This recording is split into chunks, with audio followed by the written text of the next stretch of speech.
Bienvenue au cœur de la 9e matinée de l'école inclusive organisée par l'Appel de Paris. Aujourd'hui, nous consacrons cette rencontre au haut potentiel intellectuel et à la haute sensibilité pour mieux comprendre, mieux accompagner et révéler les talents de chaque élève. Au programme, experts, témoignages, retours d'expérience et solutions concrètes pour les familles et les équipes éducatives. Merci de votre présence et très belle matinée inclusive à toutes et à tous. Et pour ouvrir ce grand événement, je vous demande d'accueillir Clémentine et Nathalie sur scène. Clémentine et Nathalie. Bienvenue mesdames, mettez-vous au centre de la scène. Bonjour. Alors donc moi je suis Nathalie Delaine-Ségeorges, je suis la responsable élue du service ICF l'Appel de Paris. Voilà, c'est nous qui organisons cette matinée aujourd'hui. C'est un moment d'échange, de partage, de rencontre. Et on a choisi cette année le thème du HPI. On a des intervenants qui sont venus. Merci à eux. Vlinka Antelme, Frédéric Jungar-Vincent, Simone Huon et Virginie Ricoura. Je passe la parole à Clémentine, qui est notre vice-présidente. Bonjour à tous et bienvenue. Clémentine Blanc, vice-présidente de l'Appel de Paris. Donc, on est heureux de vous accueillir aujourd'hui. Donc, l'accueil de la différence, c'est un sujet qui est vraiment au cœur de l'enseignement catholique. Et donc, nous, Appel de Paris, on est vraiment heureux de s'associer à toute la communauté des parents, la communauté éducative, pour parler des sujets de la différence. Donc, aujourd'hui, c'est la deuxième matinée qui est consacrée aux enfants HPI et à haute sensibilité émotionnelle. Donc je vous souhaite de bien profiter de nos intervenants et de ne pas hésiter à élucider vos doutes. Bonne journée à tous. Merci à toutes les deux. On va donner le micro à Agnès. Alors je tiens, parce que c'est la première fois, aux retardataires qui viennent d'arriver qu'ils sont à l'heure. C'est quand même important de le souligner. Nous allons commencer donc cette journée pour vous guider avec les invités que vous allez découvrir au fur et à mesure de cette matinée. Mais pour commencer, nous allons appeler sur scène Éléonore. Éléonore, bienvenue. Éléonore va nous lire un texte d'Elisa, qui est une élève de 6e. Il s'agit d'un très beau texte écrit donc par cette jeune fille, Elisa, élève de 6e, qui nous raconte ses émotions d'HPI, un regard d'enfant qui en dit beaucoup. Je vous invite à aller au milieu de la scène. Merci Éléonore pour la lecture de ce texte. C'est quand vous voulez. Je m'appelle Elisa, j'ai 11 ans et je suis au collège Saint-Georges. Pour moi, être HPI, c'est un peu comme avoir un jardin secret dans la tête, où mes idées poussent très vite. Je suis très curieuse et je me pose plein de questions en permanence. Je suis aussi très sensible et je me laisse vite submerger par mes émotions. Mais heureusement, j'arrive petit à petit à les accueillir et à les transformer en une force.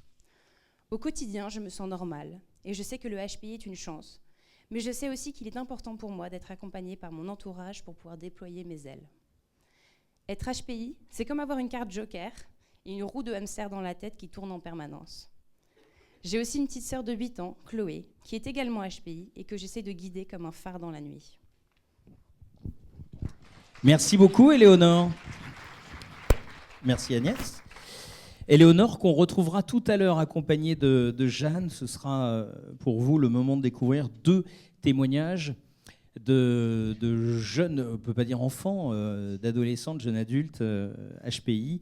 Et nous allons pouvoir commencer donc notre matinée avec la première intervention signée Vlinka Antelme, qui est donc notre invitée, qui représente l'Association française pour les enfants à haut potentiel. Vlinka Antelme est donc présidente de cette association. Elle accompagne depuis longtemps les familles et les établissements.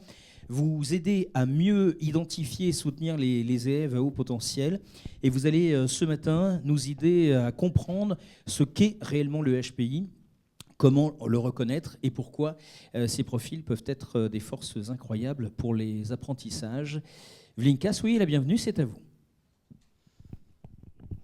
Bonjour, je voulais tout d'abord remercier l'Appel et de m'avoir invitée, ainsi que Valérie et Nathalie qui m'ont suivi et que j'ai suivi depuis le mois de mars pour réaliser cette matinée. Donc j'ai eu un sujet, comme vous le dites, bien précis, hein, et je me suis permise de faire un PowerPoint parce que sinon, comme peut-être certains HPI, quand je commence à parler, je ne sais plus m'arrêter et ça va dans tous les sens. Donc au moins, le PowerPoint, ça me permet de canaliser. Voilà. Donc début, et je rejoins, en ayant mis cette slide, je rejoins le témoignage qui vient d'être lu quant à entendre que le HPI est une chance. Oui, c'est une chance. Oui, c'est une force. Oui, il est gorgé de ressources. Mais j'ai indiqué une qualité à ne pas minimiser. Parce que, et elle le disait aussi dans le témoignage, j'ai besoin, parce que j'ai été accompagnée, j'ai besoin d'être accompagnée. Donc, j'ai mis un chemin à comprendre, parce que ça fonctionne, parce que les appels que nous avons régulièrement, que ce soit des parents ou des enseignants, s'ils nous appellent, c'est parce qu'ils sont démunis. Donc, il y a ces ressources qu'il faut mettre en avant, et c'est le thème d'aujourd'hui. Et à côté de ça, il y a ce chemin à comprendre pour ne pas emmener à la fois les familles et les enfants vers vers l'errance, notamment diagnostique, ce qui arrive souvent. Alors, il y a le petit arbre en dessous avec les différentes dénominations qui se disent, qui ont été dites, qui sont... voilà, et en ce qui nous concerne, c'était EIP au départ, puisque nous suivons un peu les terminologies de l'éducation nationale. Donc au départ, c'était EIP, élèves intellectuellement précoces. Donc on ne parlait pas d'enfants, on parlait d'élèves intellectuellement précoces, ce qui collait très bien, je trouve, dans le système scolaire, à partir du moment où c'était des élèves que l'on repérait être en avance par rapport aux autres élèves. Donc pour moi, ça correspondait très bien. Et puis en 2019, nous avons travaillé sur un document qui s'appelle un vadémécum, que vous allez retrouver, ou que tu vas peut-être en parler, Simone, non, peut-être pas. Donc la dénomination retenue a été EHP, élèves à haut potentiel. Et là, ça me posait un petit problème parce que élèves à haut potentiel, ça sous-entend l'ensemble des potentiels. C'est-à-dire que le potentiel sportif, le potentiel musical. Et donc, EHP, j'avais du mal à me retrouver. Donc, HPI est le terme, en fait, que nous avons retenu parce qu'il est basé sur un test qu'on appelle le test de QI. Donc, quotient intellectuel, enfant à haut potentiel intellectuel. Voilà pourquoi c'est HPI. J'ai la télécommande et j'ai... Voilà, merci. Alors, la définition. Bon, la définition du HPI, à la fois qui peut être au QI, puisque c'est le test, et HPI, la définition, elle n'est pas complexe, mais elle est... là, je l'ai un peu réduite parce qu'on pourra en parler longtemps. J'ai mis ce petit historique de Binet-Simon qui a été effectivement la première échelle d'évaluation intellectuelle. Mais cet outil avait été conçu, c'était en 1905, avait été conçu pour repérer les enfants susceptibles de rencontrer les plus grandes difficultés scolaires. Donc on s'était rendu compte qu'il y avait des enfants qui avaient des élèves qui avaient des difficultés scolaires. Ils ont créé ce test. D'où, effectivement, quand on nous demande de passer un test de haut potentiel, bien évidemment que ça n'existe pas. C'est le test de QI, de quotient intellectuel, où dans ce test, on va retrouver un haut potentiel et d'autres choses. Donc, et donc, brièvement, c'était petit historique, puisqu'il est important de dire, et Frédéric en parlera peut-être, c'est basé, les échelles de Wechsler sont celles qui sont le plus utilisées en France. Elles sont rééditées régulièrement, c'est-à-dire à peu près tous les 10 ans, mais là, je crois qu'on est presque à 14 ou 15 ans. Et elles s'ajustent en fonction de l'évolution de la population. Et c'est pour ça qu'elles sont révisées régulièrement.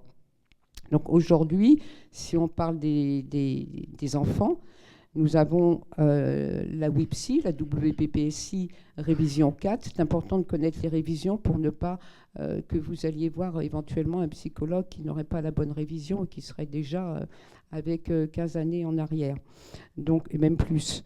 Et donc, vous avez ça, et celle-ci date de 2014. Et vous avez aussi, pour les plus grands, de 7 à 16 ans, vous avez le WISC, qui est la révision 5, donc qui est celui de 2014. Et après, vous avez celui des adultes qui s'appelle la WAIS, W-A-I-S, je ne l'ai pas écrit, donc qui est des adultes de 17 à... Alors, je ne sais plus, on m'a dit, je crois, 82 ans. Je ne sais pas si on peut évaluer. Alors, ce qui est intéressant à savoir aussi dans ce test, puisque la question est parfois posée, mais mon enfant a 12 ans et son frère a 16 ans, est-ce que nous posons les mêmes questions? Non, c'est par rapport à une tranche d'âge. Donc, effectivement, et on avait eu un adulte qui avait 40 ans ou 50 ans, on ne va pas poser les mêmes questions à un adulte qui a 40 ans et un adulte qui a 60 ans. Vous me confirmez? Voilà. Donc, c'est bien, parce que parfois on dit oui, mais comment on évalue dans cette tranche d'âge, hein, puisque les petits, c'est 2 ans et demi, 6 ans. Donc, bien évidemment qu'ils n'ont pas le même profil, en tous les cas, les mêmes connaissances. Donc, voilà, c'est bien par tranche d'âge. Tout ça, c'est évalué, noté, voilà. En dehors du WISC, vous avez aussi 2 autres tests. Vous avez le cas ABC, dont vous avez peut-être entendu parler, qui était très souvent utilisé au sein de l'éducation nationale. Mais celui-ci, il évalue de 2 ans et demi à 12 ans et demi. Donc, effectivement, on a une tranche moins importante. Et il est fait, effectivement, pour évaluer le développement cognitif. À côté, vous avez un autre test, donc ça fait 3 tests, mais le Wechsler est beaucoup plus courant. C'est la NEPSI 2, hein, la révision 2. Et là, on est plus vers un bilan neuropsychologique, mais on rencontre aussi le HPI s'il est là. Et donc là, c'est une échelle qui va de 5 à 16 ans, 11 mois, à 17 ans. Voilà. Donc, la définition la plus consensuelle du HPI par rapport à ce que je viens de vous dire, mais après, on aura la slide. Donc, ce sont des capacités intellectuelles très supérieures à la moyenne, avec un QI égal ou supérieur à 130. Et ça, vous allez le voir dans la courbe de Gauss. Mais, et je le mets, voilà, là. Donc voilà, on est à 2,2, normalement 2,3, parce qu'on n'a pas mis au-delà de 150, 145, je crois, où ils sont 0,1%. Donc ça, c'est la définition égale ou supérieure à 130. Ce qui ne veut pas dire que si vous avez, ou le jeune a 129, il faut le mettre en dehors de cette échelle. Donc, c'est pour cette raison que les psychologues aujourd'hui, et elles sont nombreuses, elles travaillent avec un intervalle de confiance. Alors, pour dire que pour le 130, par exemple, l'intervalle se situe entre 126 et 136. Donc, parce que parfois, je l'ai entendu de la part de parents ou d'enseignants, mais il a 129, donc il n'a pas un haut potentiel. Mais bon, ça veut dire que, bon, voilà, c'est approximatif. Donc, l'intervalle de confiance est très parlante et ça, c'est important. Donc, voilà, ça, c'était. Et après, effectivement, il y a d'autres... vous revenez sur la courbe de Gauss, s'il vous plaît. Il y a d'autres résultats où nous avons des profils qui ne vont pas atteindre 130 parce que seront associés à ce profil HPI d'éventuels troubles du développement, ou parfois des décalages, mais les décalages, en général, on arrive bien à 130. Donc, le psychologue, avec la WISC 5, et c'est indiqué, je crois, dans le protocole, doit calculer un IAG, c'est-à-dire un indice d'aptitude générale. Et cet indice d'aptitude générale va pouvoir vous dire si vraiment le profil entre dans le haut potentiel ou pas, je dirais, en mettant de côté les troubles éventuels. Voilà, ça c'est pour le... J'en étais où? Là. Oui, en fait, c'est ça. Je vais aller en face de chez moi. L'identification, parce que j'ai entendu tout à l'heure parler de diagnostic. Donc, alors, mettez tout de suite le tableau qui vient ensuite. Voilà. Ce qui est important, c'est diagnostic ou pas. Voilà. C'est que je l'entends très souvent et régulièrement, le HPI, où on parle de diagnostic. Le HPI n'est pas une maladie en soi. Donc, un diagnostic, c'est souvent un médecin ou un professionnel de santé qui fait, professionnel de santé, qui pose des diagnostics. Là, le HPI n'est pas un diagnostic. Donc, le terme retenu a été une identification. Le test de QI permet d'identifier un profil à haut potentiel ou pas. C'est pareil, j'aime bien dire il a un haut potentiel, mais pas il est haut potentiel. Parce que là, on est vraiment dans des clichés, il est haut potentiel, ça me dérange vraiment. Par contre, il a un haut potentiel parce qu'on l'a retrouvé dans la courbe de Gauss et dans les tests. Donc voilà, puisque nous parlions aussi de HPE tout à l'heure, j'avais justement ce tableau qui montre diagnostic ou pas. Donc vous voyez que le HPI, ça se mesure. Hein, il y a une définition claire. Alors, bien sûr, la définition consensuelle, hein, c'est la seule qui pourrait à la limite être claire. Et est-il possible de l'évaluer? Oui. Est-ce un diagnostic? Non. Peut-être reconnu comme un handicap? Non. Le HPI n'est pas un handicap, donc on ne peut pas aller demander un PAP, mais Simone va peut-être en parler plus tard. Mais personnellement, ça peut devenir un handicap s'il n'est pas pris en compte et si on ne l'emmène pas sur le chemin qu'il faut et s'il n'est pas accompagné. Ensuite, existe-t-il un traitement? Non, bien sûr, parce que ce n'est pas un diagnostic. Et après, puisque nous parlions, cette matinée était aussi sur la haute sensibilité, je vous en parle un petit peu après. Donc, rapproché au HPE, parce que nous le demande souvent, le HPE, le haut potentiel émotionnel, il n'y a pas de définition claire, bien sûr, puisque les émotions, elles sont multiples, et je crois que tu vas en parler. Voilà. Et l'évaluer, il n'y a pas de test connu à ce jour et certifié pour définir un HPE. Du coup, est-ce un diagnostic? Non. Et reconnu comme handicap? Non. Et un traitement? Non. Mais ça, je laisserai la parole. Voilà, mais bon, je pense. Après, on a effectivement, puisque dans le bilan, je vous parlais des troubles éventuels associés. On a mis le TSA, parce que le trouble du syndrome autistique, parce qu'aujourd'hui, nous en entendons beaucoup parler. Hein, c'est aussi quelque chose qui est comme le HPI, on en parle, où il ne faut pas confondre les deux. Donc là, on est vraiment dans le diagnostic de tout. Hein. Après, existe-t-il un traitement? Non. Et après, vous avez, je pense que c'était le sujet de l'année passée, vous avez le TDA, le trouble déficitaire de l'attention avec ou sans hyperactivité. Et là, nous avons effectivement coché toutes les cases. Voilà pour le tableau. Alors, après, on va sur la piste du HPI, parce que c'était aussi aller chercher les ressources de ces profils. Alors, de ce fait, ça va dérouler. Je crois que finalement, mon PowerPoint peut dérouler facilement. Donc, on les voit. Voilà. Donc, vous avez... Alors, ce sont tous les points. Ah, ben voilà, tout est venu. Bon, ça va. Donc, je vais le faire globalement. Donc, ce sont tous les points forts, les richesses de ces profils. Hein. Bien évidemment, vous n'allez pas les rencontrer partout. Il n'y a pas un profil type.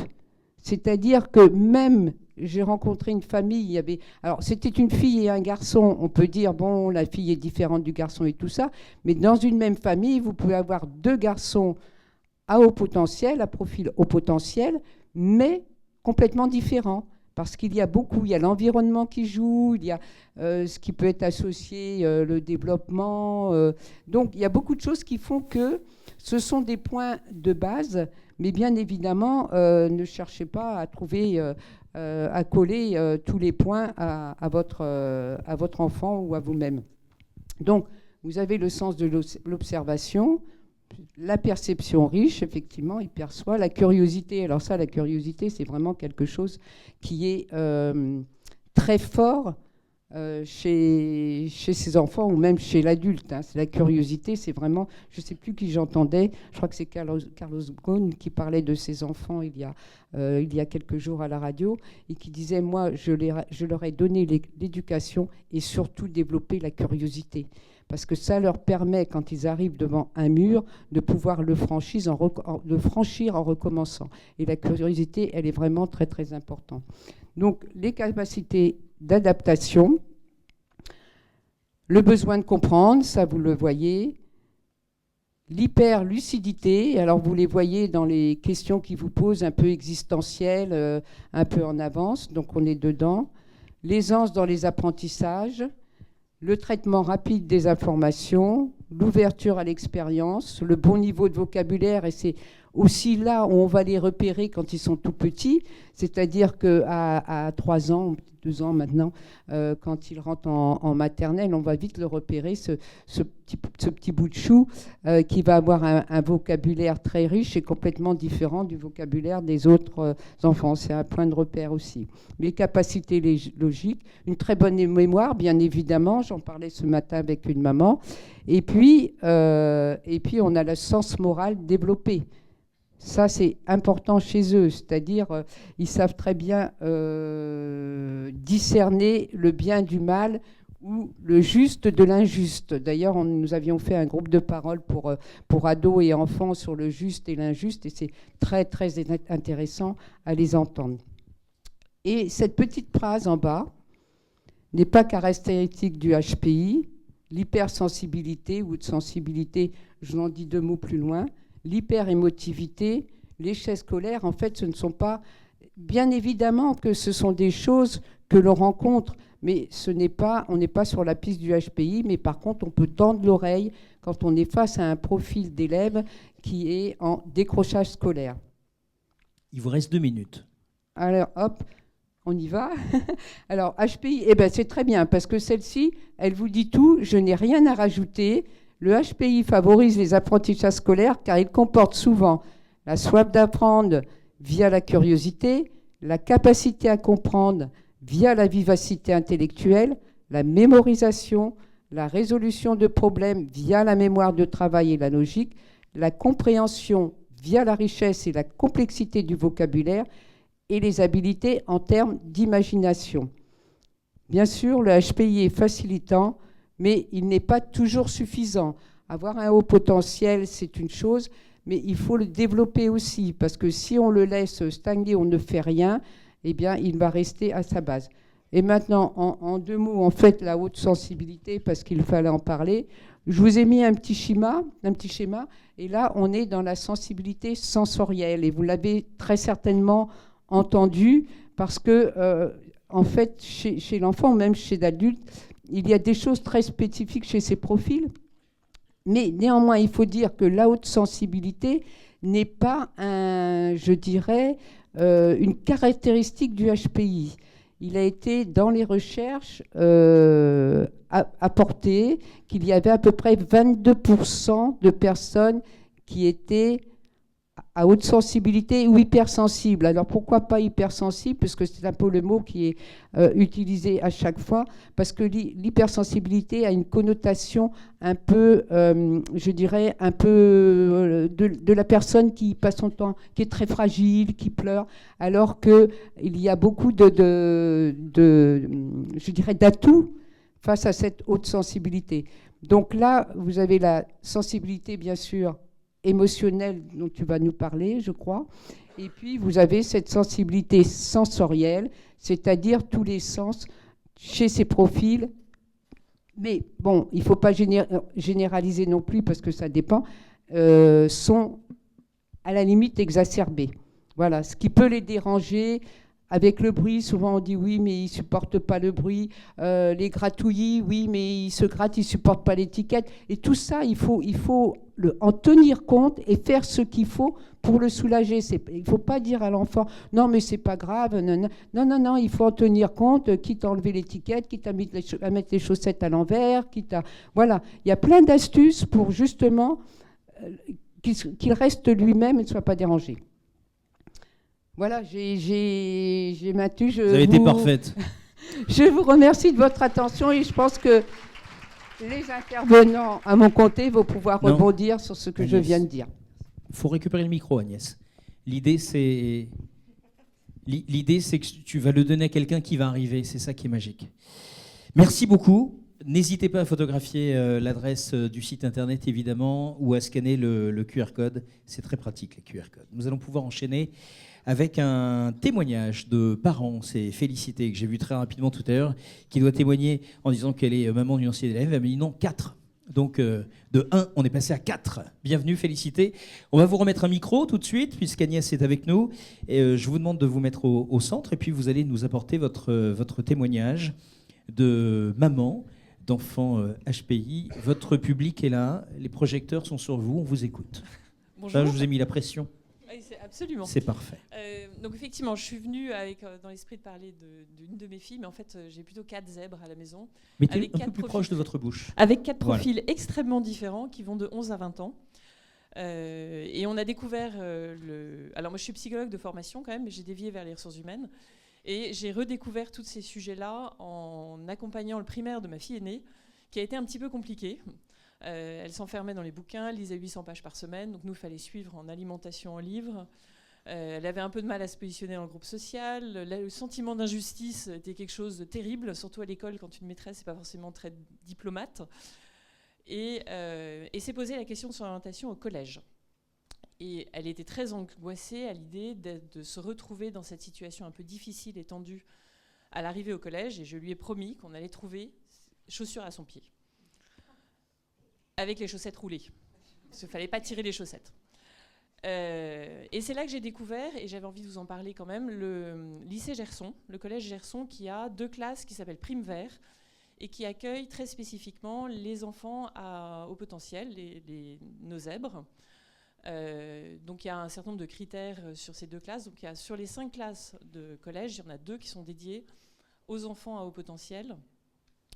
Une qui est pour les enfants qui ont plutôt un profil homogène. Et ces enfants-là vont faire leur scolarité en 3 ans, leur collège en 3 ans. Donc c'est très intense, mais ça les occupe et ça répond à beaucoup de leurs questions.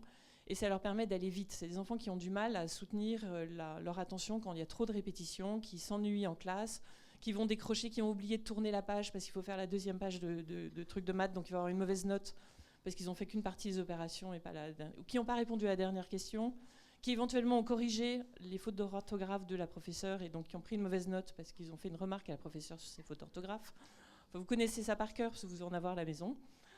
Et donc cette classe très spécifique parcourt le collège en 3 ans, c'est assez intense. Ils ont énormément d'activités à l'heure du déjeuner et ateliers de robotique, de codage, de cuisine, enfin, qui continuent à les alimenter. Et la classe pour les enfants plus hétérogènes, donc qui souvent ont un TDA associé, cette classe-là, ils font le collège en 4 ans. Et en fait, l'intérêt, c'est que la pédagogie est adoptée et qu'on va supporter leurs interruptions en classe. Ils vont supporter leur agitation aussi et ils vont les aider à se recadrer et avancer pour pouvoir en seconde intégrer une seconde normale. Et donc c'est un très beau programme qui aide énormément les enfants. Et j'avais assisté à une conférence d'une neuropsychologue, je ne veux pas écorcher son nom, qui avait dit les enfants HP, c'est HP comme Harry Potter, et il y a un moment, il faut les sortir de chez les Moldus et les mettre à Poudlard. Et ben, ces 2 classes, c'est un peu le Poudlard de nos petits Parisiens HP. Et en fait, ça leur fait beaucoup de bien d'être avec des enfants comme eux, parce qu'ils sortent d'un système primaire où ils ont été une espèce d'ovni dans leur classe, un peu incompris, un peu compliqué d'intégration. Et d'un coup, ils réalisent qu'ils ne sont pas tout seuls et qu'il y a 30 autres élèves qui sont comme eux et qui se posent les mêmes questions et qui n'arrêtent pas d'enquiquiner leurs professeurs et leurs autres camarades avec des questions sorties parfois de drôles d'endroits. Mes 3 autres zèbres ont des rayures très différentes, notamment parce que j'ai beaucoup de troubles 10 à la maison aussi. Donc on a de la dyslexie, de la dysorthographie. Heureusement, on n'a pas de dyspraxie. Ni de dysphasie, ça c'est pas mal. Et donc là, il faut... on s'est reposé exactement les mêmes questions un an après pour ma deuxième, comment on allait l'orienter, et on a découvert le programme de Notre-Dame de Grâce de Passy, parce que ma deuxième, elle est HPI, mais avec une dyslexie et une dysorthographie extrêmement forte. Et à Notre-Dame de Grâce de Passy, c'est intégré dans Saint-Jean-de-Passy, vous avez 3 classes de collège qui sont extraordinaires pour des enfants qui ont des troubles 10. Et parfois, il y en a quand même un certain nombre qui sont HPI aussi, mais ça va les accompagner avec des pédagogies innovantes aussi et sur mesure. Et c'est là que je voulais en venir. Quand on a des enfants zèbres, il faut faire du sur-mesure. Et donc j'ai découvert la vie de 4 enfants, 4 écoles. Donc 4 groupes d'appel, 4 groupes WhatsApp, 4 écoles directes. Des agendas qui tournent. Et puis, il faut être parent correspondant quand même. C'est sympa de savoir ce qui se passe dans ces classes un peu spéciales. Donc 2 parents correspondants dans 2 écoles. Enfin bref, donc et le challenge à table avec les enfants qui posent des questions sans arrêt. Il faut parler vrai, il faut aider à leur faire des choses simplement, parce que nos enfants, ils arrivent à faire des choses très très compliquées. Comme ils ont du mal à faire un raisonnement linéaire, il faut parfois suivre leur raisonnement en arborescence et les accompagner là-dedans. Et je crois que sur la question de la scolarité, il faut aussi faire beaucoup de sur-mesure.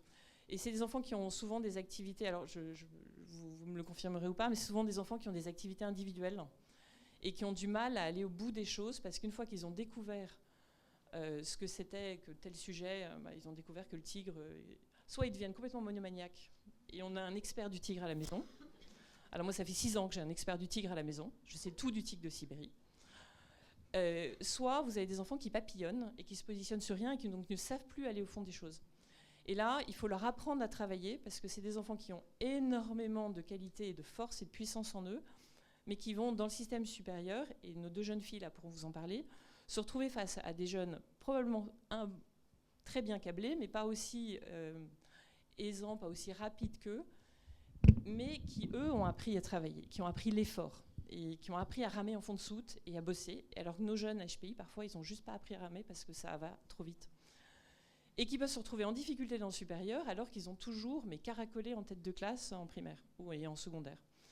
Et donc il faut leur apprendre, il faut leur donner, moi j'ai envie de dire, il faut leur donner des activités qui vont leur permettre de se concentrer, d'aller au bout des choses. Alors vous avez des activités manuelles qui sont formidables, le dessin, la poterie, parce qu'une poterie, si elle est mal faite, elle casse à la cuisson. Si l'émaillage n'est pas bien dosé, c'est pas beau. En plus, c'est des surprises, on ne sait pas ce qui va sortir du four. Mais aussi des activités musicales, parce que la musique, ça développe aussi d'autres sphères du cerveau. Et le violon, si on ne travaille pas son violon, on ne peut pas y arriver, ça ne marche pas. Mais le piano aussi, on n'est pas obligé de prendre des instruments qui dérangent la famille. La trompette, le basson, ça marche très très bien. Et ce n'est pas des enfants qui vont aller vers des activités de groupe. C'est rarement des enfants qui vont vers des activités de groupe. Donc le foot, c'est l'avantage. Moi, je n'ai pas de match de foot le samedi matin.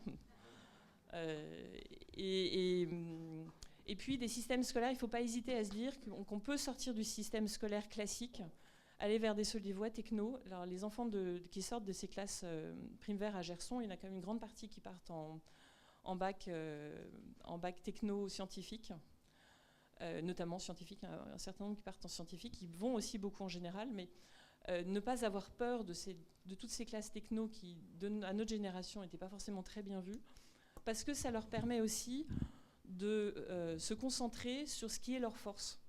Nos enfants HPI, c'est un peu des super-héros avec un slip ridicule, mais ils ont aussi une cape. Et c'est cette cape qui va leur permettre de voler. Et donc il faut prendre le temps de les comprendre et de voir quelle est leur cape à eux, et de les inscrire et de les mettre dans un système qui va leur permettre de valoriser ce qu'ils savent faire et là où ils sont performants, plutôt que les difficultés qu'ils peuvent avoir parce que c'est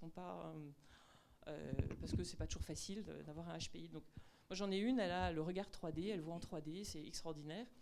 On l'a orientée en art appliqué, maintenant elle est en école d'archi et ça va très bien pour elle, alors que c'était quand même pas très simple.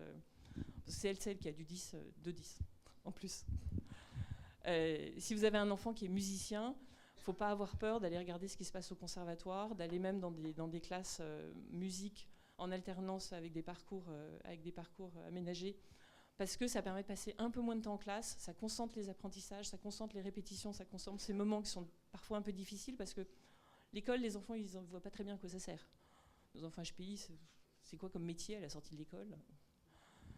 Alors que s'ils ont une activité qui les motive et qui va les amener à travailler la musique, de la chorale, du chant, etc. à côté, ça peut les faire, ou du théâtre, ça peut aussi leur permettre de s'épanouir et de décoller. Très bien. Je crois que j'en suis à mes 5 minutes là. Ah, vous avez, J'ai même dépassé, vous avez même fait le double. Je vais pas aller m'arrêter. Mais comme j'ai vu que vous aviez un bon public et que vos vannes étaient très bonnes, j'ai préféré vous laisser aller jusqu'au bout. Merci beaucoup, félicité. Non, vous, bien sûr. Non, super. Très, très bien. D'ailleurs, donc tout à l'heure, on aura, je pense, petite correction, tout à l'heure, Éléonore, je vous avais dit Éléonore et Jeanne, mais en fait, il y a 2 interventions, donc on commencera par Éléonore. Tu étais à Gerson, c'est ça ? Toutes les 2 à Gerson. On vous prendra individuellement tout à l'heure. Après l'intervention de Frédéric Junca, Vincent, j'appellerai Éléonore. Et puis ensuite, on enchaînera. Donc vous aurez chacune, toutes les 2, 5 minutes pour vous exprimer. Nous allons donc enchaîner maintenant avec le docteur Junca Vincent, qui est notre 2e invité aujourd'hui. Vous êtes psychanalyste, sociologue. Vous travaillez depuis longtemps sur l'hypersensibilité, ses impacts dans la scolarité, la vie émotionnelle et le développement. Vous allez aujourd'hui nous aider à démêler ce concept qui, hélas, et grâce à vous, heureusement, est plutôt mal compris. Bienvenue, Vincent Frédéric Juncker. Merci, Sébastien Joël. Écoutez, je suis très heureux d'être avec vous. Je vais essayer de vous faire rentrer un petit peu dans mon cabinet de psychanalyste et de vous expliquer un petit peu comment j'accompagne les personnalités HPI, et notamment aussi les parents avec enfants HPI. Moi, à la base, j'ai démarré une quinzaine d'années et j'ai démarré avec la clinique des toxicomanes. Donc, j'ai commencé ma carrière là-dessus, notamment avec notre collègue Jean-Luc Maxent que tu as connu, Sébastien. Et ce qui s'est avéré, c'est que parmi ma patientèle, j'avais beaucoup de profils HPI. Donc, il se trouve que malheureusement, j'ai découvert ça, alors pour des raisons multiples, mais effectivement, il y a des souffrances psychiques qui amènent à des addictions. Donc il y a un lien qui existe entre addiction et des souffrances psychiques qui sont propres aussi à ce qu'on peut vivre en tant qu'HPI. Et ça, j'ai découvert au fur et à mesure de ma pratique, j'ai découvert ça, j'ai découvert aussi une diversité, différentes expériences, parce que on peut vivre ce potentiel différemment selon son histoire, selon sa culture, selon ses croyances. Donc, c'est effectivement, il y a une diversité. Alors, je voudrais juste faire une petite parenthèse. Je me suis interrogé, je me suis posé la question, est-ce qu'à l'époque des Grecs anciens, à l'époque de Périclès, est-ce que ça existait les HPI ? Je me suis posé la question, est-ce que Hippocrate, notre médecin grec illustre, est-ce qu'il en parlait ? Eh bien oui.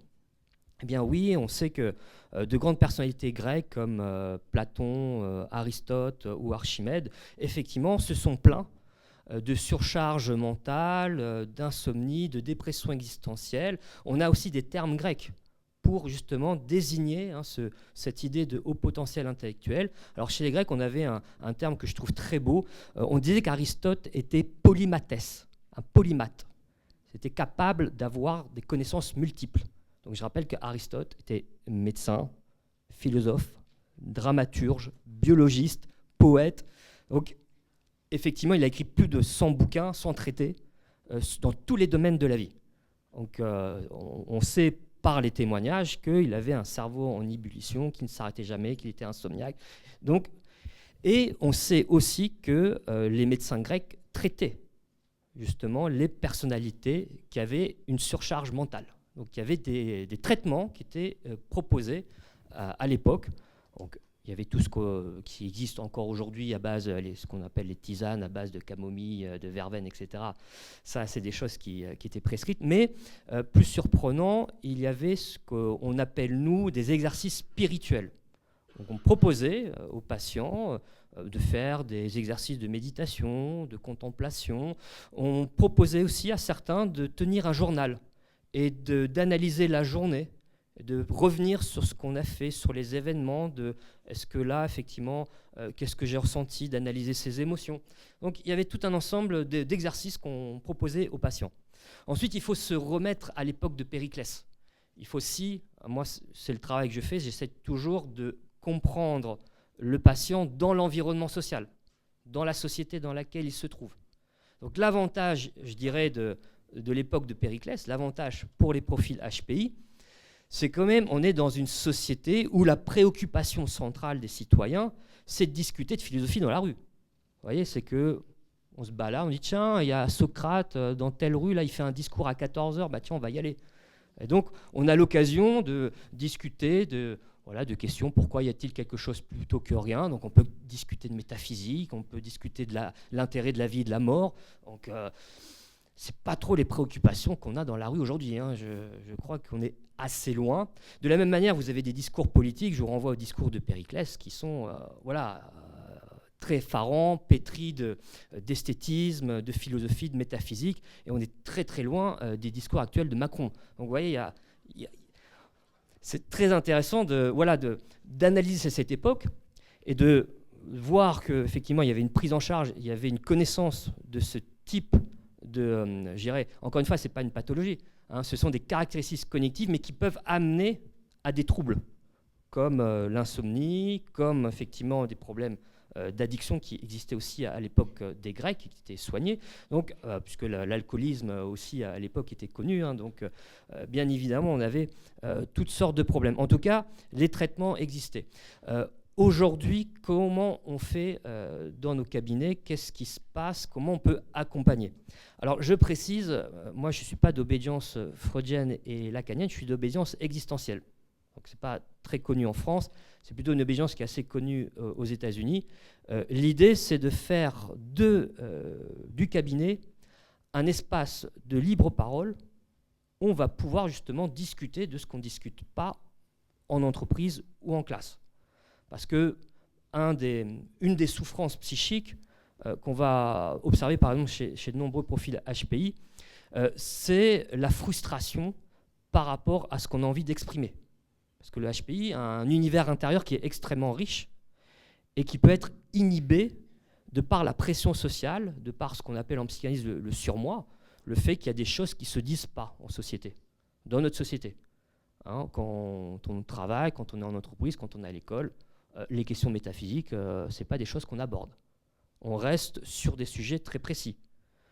Quand il y a des problèmes, par exemple, dans une institution, on fait des réunions. Hein. La réunionite, c'est une maladie qu'on connaît tous. Et souvent, quand on fait des réunions, on pose des problèmes. Les problèmes sont souvent assez récurrents. Hein. J'imagine bien qu'ici, dans l'établissement Notre-Dame de Sion, c'est comme dans tous les établissements, il y a des problèmes budgétaires, des problèmes d'effectifs, les postes d'enseignants qui manquent, etc. On va trouver souvent les mêmes problèmes, et qui sont bien évidemment légitimes. Mais il faut se mettre à la place d'une personnalité HPI parce que c'est une personnalité qui raisonne différemment et qui voit d'autres problèmes. Donc par rapport à cet établissement, par exemple, peut-être que lui verra autre chose. Il se posera la question, par exemple, on est dans un établissement catholique, comment ça se fait qu'il n'y a que 10% de pratiquants catholiques? Comment ça se fait qu'il y a Jésus quand même qui est le centre de cet établissement? Pourquoi personne n'en parle? Donc il verra des problèmes autres. D'ailleurs, c'est les problèmes que se posent tous les évêques là, lors de la dernière conférence des évêques. Donc c'est un vrai problème, mais généralement, dans ce qui est discuté en société, ce n'est pas de ce dont on parle. Mais pour une personnalité HPI, ces problèmes-là, c'est ce qui est ruminé, c'est ce qui est réfléchi, et ça a une importance pour lui, parce qu'il a des convictions et qu'il a envie de les partager. Et donc il y a cette difficulté de pouvoir partager avec d'autres, pouvoir dire mais moi j'ai quelque chose à apporter, est-ce que je vais pouvoir être écouté? Donc nous on apporte aussi un espace de libre parole où justement on peut en discuter. Et ça c'est vraiment intéressant, et souvent c'est le retour que j'ai de ces personnalités-là en me disant merci Frédéric, ça fait du bien de pouvoir en parler, hein, parce que des fois il faut supporter le quotidien, parce que du coup le profil HPI se retrouve à devoir faire des efforts pour constamment s'adapter. Donc, ce qui est bien aujourd'hui, c'est qu'on commence effectivement à prendre conscience de cette manière de fonctionner, le fait que parfois des aménagements sont souhaitables, que c'est bien de pouvoir aménager le quotidien, l'emploi du temps, pouvoir aussi travailler avec les familles, parce qu'il y a aussi le problème de communication. Comment je peux communiquer avec mon enfant, parce qu'il est dans son univers, il est dans sa bulle. Juste pour encore faire une petite parenthèse avec les cas à l'époque de Périclès, le cas Archimède, il est super intéressant. Parce que on a tous en tête le principe d'Archimède, mais on oublie qu'Archimède, effectivement, était un personnage qui avait une pensée non conventionnelle, qui était indépendant, qui était très imaginatif, qui avait cette réputation. Il pouvait comprendre les choses immédiatement. Hein, la fameuse phrase « Eureka », donc c'est quelqu'un qui, ça vient tout de suite, donc qui a un cerveau qui va très très très vite. Mais ce qu'on oublie souvent, c'est que c'était un personnage qui était très indifférent aux normes sociales, ça ne l'intéressait pas de correspondre aux mondanités. Il était très négligé au niveau vestimentaire, parfois il ne se lavait pas, il était pris dans des problèmes mathématiques. Donc il pouvait être pris pendant 3 jours et il parlait à personne, il oubliait de manger, il oubliait de s'alimenter. Donc c'est aussi ça le quotidien, on est pris par quelque chose qui nous dépasse, on ne peut pas s'arrêter. Et la mort tragique d'Archimède, elle est vraiment parlante. Parce que Archimède, le jour de sa mort, il est en train de dessiner des figures géométriques sur le sable. Il est à Syracuse et il y a une bataille, il y a une prise, il y a un assaut, il y a un soldat qui arrive et Archimède dit « mais foutez-moi la paix, je suis en train de travailler ». Et là, il se fait planter. Donc il meurt sans avoir conscience que la ville est assiégée, parce qu'il était complètement absorbé par son travail. Donc c'est ça aussi, hein, je dirais la vie quotidienne d'un profil HPI, c'est qu'on est aussi absorbé par ses réflexions, par les problèmes qu'on arrive à trouver, qu'on essaye de résoudre. Et donc c'est toujours ce décalage qui est aussi constant avec la vie sociale, avec les autres. Donc c'est aussi ça qui crée de la souffrance, c'est qu'en même temps je suis un être humain, j'ai des besoins affectifs, j'ai des besoins de communication, et c'est très difficile dans une société qui est la nôtre. Parce qu'il faut aussi, c'est pour ça que moi j'ai cette particularité aussi d'être sociologue. Donc moi souvent ce que je dis aux patients c'est, attendez, moi je ne vous diagnostique pas, je diagnostique la société. Parce que d'abord c'est l'environnement qui est pathologique. Et c'est ça qu'on va analyser ensemble. Et je fais ça aussi avec les parents, pour comprendre que, attention, nous sommes aussi dans un environnement pathologique. Il faut quand même comprendre pourquoi, qu'est-ce que c'est, quelles sont les pathologies sociales, de quoi on souffre, comment ça se fait que on peut s'interroger comment ça se fait que nos préoccupations principales, c'est ce qu'on va acheter à Noël, c'est la voiture à réparer, etc. On est quand même, sans s'en rendre compte, pris par des préoccupations, par des notifications aussi, parce que je travaille aussi beaucoup sur le problème de la technologie, qui vient aussi créer la surcharge mentale chez tout le monde, pour le coup. Là, il n'y a pas d'inégalité. Là, on est tous concernés par ce flux ininterrompu de notifications, d'alertes sur son téléphone, sur son ordinateur. Et du coup, on est aussi, au niveau du cerveau, on est pris ça, tiens, j'ai ce mail, il faut que je réponde. J'ai un formulaire qu'on m'avait, il faut que je réponde. Donc, on est aussi pris nous-mêmes par une surcharge mentale. Donc là, pour le coup, on est tous sur le même acabit. Ce qui va être aussi, ce que je diagnostique aussi comme quelque chose de pathologique dans la société moderne, c'est l'excès de la pensée calculante. On est tout le temps en train de calculer les choses. Et on a mis de côté ce que les anciens appelaient la pensée méditante. C'est ce que je vous disais, chez les Grecs anciens, dans la rue, on méditait. Vous avez Socrate qui restait 3 heures devant un mur en train de réfléchir à un problème métaphysique. C'est de la pensée méditative. Eh bien, Sapiens, il est aussi constitué intellectuellement pour penser des choses métaphysiques. Et ça, c'est aussi important pour les profils HPI de pouvoir aussi aborder ces questions-là. C'est des questions qui font partie de la vie. Et dans le cabinet, eh bien, effectivement, on va pouvoir aborder ça. C'est ça qui est très intéressant. Du coup, avec les parents, on essaye aussi de discuter, de voir qu'est-ce qu'on peut mettre en place comme ce que j'appelle les rituels du quotidien, comment on peut changer aussi les conversations à table, etc. Comment on peut aussi se désaliéner des appareils technologiques, parce que ça aussi, ça vient parfois, j'irais, mettre une barrière au niveau de la communication dans la famille. Donc il faut aussi avoir conscience de ça et peut-être justement être vigilant et pouvoir mettre des moments où on peut se connecter à tablette, mais aussi des moments où on peut vivre sans tablette, sans Wi-Fi, sans Internet, et pouvoir aussi parler, retrouver les vieux rituels d'antan, comme le repas dominical, qui a complètement disparu à notre époque. Mais il est important aussi peut-être de le réinstaurer pour qu'on puisse aussi recréer du lien social. Parce que ce qu'on observe aussi comme pathologie sociale majeure, c'est aussi la dissolution du lien social. Hein, le fait que dans les transports en commun, là on est tous derrière notre écran et on ne se regarde même plus pour pouvoir au moins se dire quelque chose. Et quand je demande mon chemin, les personnes ont leurs écouteurs, donc ils n'entendent même pas. Donc vous voyez, ça aussi, ce sont des difficultés sociales qui, dans un profil HPI, c'est ressenti 1000 fois. Et donc ça crée aussi une douleur. Donc le cabinet, il permet aussi de traiter tout ça, de pouvoir comprendre ça, et justement d'être opérant, d'être au fait des choses.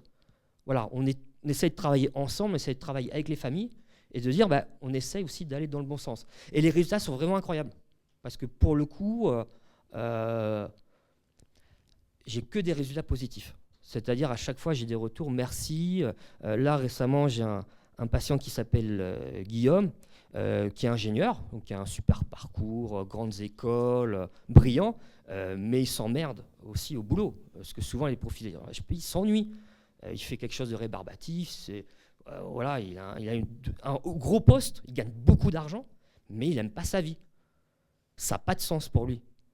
Et donc, on est venu à travailler, on a commencé à construire un journal de bord, et il commence à mettre en place, de dire, voilà, moi, ce que j'aimerais bien discuter avec les gens, mais j'ose pas, parce que j'ai peur d'être déconsidéré, on va me prendre pour un fou. Donc, il y a aussi le problème de la peur, bien évidemment. On a peur de créer l'interaction sociale. Donc, il y a tout ce travail-là en amont pour dire, on va faire un journal, vous allez déjà commencer par écrire ce que vous désirez, ce dont vous avez envie d'échanger avec autrui, et de voir comment on peut mettre ça en place. Et il a commencé le journal, et puis il a joué le jeu, il a commencé à se challenger, de dire, est-ce que voilà, je suis capable d'amener une discussion sur ce que j'aime construire, parce que c'est un créatif aussi. Donc il dessine, il fait des tableaux, il fait de la musique, il crée des opéras, mais tout cet univers-là, il ne le partage pas, il le garde pour lui. Et donc on a travaillé dans ce sens-là en disant, mais avec un peu d'exercice, avec un peu de pratique, vous allez voir que en créant la confiance, en créant une estime de soi-même, on va pouvoir créer le lien. Et ça ne manque pas parce qu'aujourd'hui, je suis content. Finalement, le journal de bord, il va le publier. Il a trouvé un éditeur qui est intéressé. Ces toiles, il les a exposées et du coup, ça commence effectivement, il commence à avoir des retours. Et les gens s'intéressent à pourquoi c'est un pâture, qu'est-ce qu'il veut exprimer. Et donc, on a aussi travaillé là-dessus en disant, mais essayez, prenez le risque de montrer ce pourquoi, le sens qui vous anime quand vous faites de la peinture. Et là, alors là, c'est extraordinaire parce que là, c'est comme une libération. Ça, je me libère de quelque chose que j'ai retenu en moi, c'est comme une sorte de rétention. Et là, effectivement, je peux être moi-même. Parce que ce qui souvent va être répétitif dans le discours du profil HPI, c'est que je n'arrive pas à être moi-même. Je suis bloqué. Je suis bloqué à l'école, on ne m'écoute pas vraiment. Les HPI aussi, ils aiment la cohérence. Et ils n'aiment pas l'injustice, ils n'aiment pas ce qui est incohérent. Donc ils vont tout de suite percuter, par exemple, quand ils participent à des cours, ils vont percuter l'enseignant qui n'est pas dedans. Vous voyez, c'est l'enseignant qui est dépressif et qui a... parce que j'accompagne aussi des enseignants qui veulent changer de métier. Et ce que je comprends pour plein de raisons personnelles, mais on a des enseignants qui sont au bout du rouleau. Et l'HPI le ressent tout de suite en disant, mais non, il est en train de me la mettre à l'envers, il veut me faire apprendre Balzac, mais en fait, il ne l'a pas lu. Et il va me faire croire qu'il l'a lu. Et donc, voilà, ce sont des profils qui sont très alertes en disant, ça cloche là. Et du coup, je ne suis pas à l'aise. Comment faire confiance à quelqu'un qui ne se fait pas confiance lui-même? Voilà, il y a quelque chose qui n'est pas cohérent. Et on aime la cohérence. C'est-à-dire que pour nous, pour les HPI, il y a l'idée que quand on se met à étudier, quand on se met à lire, c'est d'abord de l'amour, c'est d'abord de la passion. On aime ça, on a envie de le partager. On ne comprend pas qu'on puisse enseigner de manière mécanique. Je veux dire, apprendre, ça passe d'abord par la passion. Et je crois que c'est Saint-Augustin qui dit, justement, il faut, avant de comprendre, il faut aimer et croire. Donc c'est l'amour et la foi avant le travail rationnel. Et ça aussi, je pense que c'est une pathologie de notre époque moderne, c'est le fait de placer la raison comme reine des facultés. C'est le fameux projet cartésien, c'est-à-dire créer un sujet seulement rationnel et finalement privé de ses émotions, de ses croyances, du sens existentiel qu'il donne à la vie. Et là-dessus, effectivement, ce que je fais au niveau du cabinet, mais très intéressant de pouvoir réhabiliter des valeurs anciennes que la modernité a cru bon d'évacuer. Parce que c'est des choses qu'on ne vit plus dans notre société, mais qui existaient à l'époque des Grecs anciens et des Romains. Donc c'est intéressant aussi de pouvoir se faire un diagnostic au niveau de la vie sociale et de se dire, mais quelque part, quand on se fait ce diagnostic, le diagnostic que devraient faire les politiques d'ailleurs, eh ben, ça permet aussi tout simplement de recréer de la vie sociale.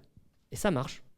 Donc maintenant, bien évidemment, c'est à mon niveau, ça représente un échantillon, on est sur une centaine de patients, hein, donc ça ne concerne effectivement ma clinique qui est la mienne, plus celle de quelques autres collègues aussi qui ont le même cheminement.